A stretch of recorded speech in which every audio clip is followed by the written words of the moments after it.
Last night's game against Texas A&M was by no means pretty, and when the Aggies' Donald Sloan hit a jumper with 4 minutes left on the clock, he not only gave his team a 2-point lead, but also put some KU faithful into panic mode, bringing back flashes of 2007 and AC Law's late-game heroics, which led to A&M's only victory over KU in conference play history. Thanks to KU's defense, however, the offensive doldrums didn't result in KU's first conference loss of this season. Bill Self praised his team's D after the game. I don't know if we ever turned it around. We played really good the last 4 minutes, and we didn't make shots all night. They didn't either. Two good defensive teams playing, but to come in here, even though we didn't rebound the ball, but to hold them to 54 is a pretty good sign.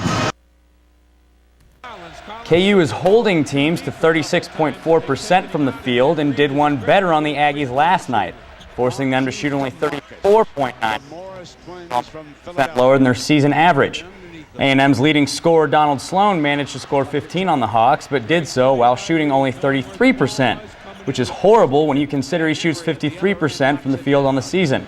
Apart from a Baylor team that got hot behind Lace Darius Dunn and Allen Fieldhouse earlier this year, Coach Self's defense has managed to hold all top 5 Big 12 squads to a field goal percentage that was less than their season average.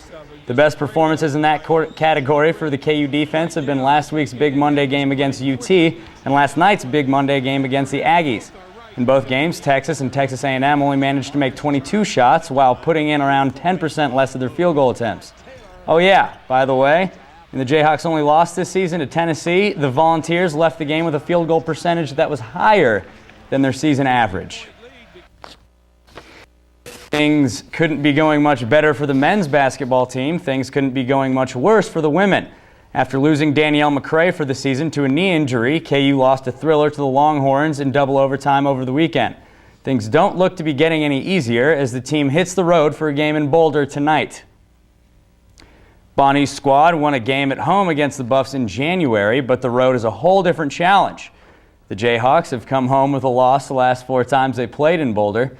Those 4 games were missing something, however, and that's freshman forward Carolyn Davis.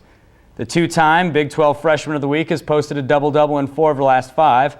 It's going to take a lot more than that, though, as the Jayhawks try to finish out a season plagued by injuries. With April's NFL draft already starting to gain momentum, 3 KU football players got news today that they will be invited to the Combine. Desmond Briscoe, Kerry Meyer, and Darrell Stuckey got the nod to participate in the Showcase of College Talent later this month in Indy.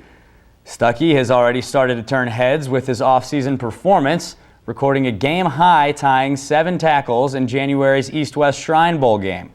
While Briscoe comes in as a junior, ranked 5th in the NCAA in receiving yards per game, Meyer won't go until a bit later than Stuckey and Briscoe, but he is ranked 4th in the NCAA with 8.5 receptions per game.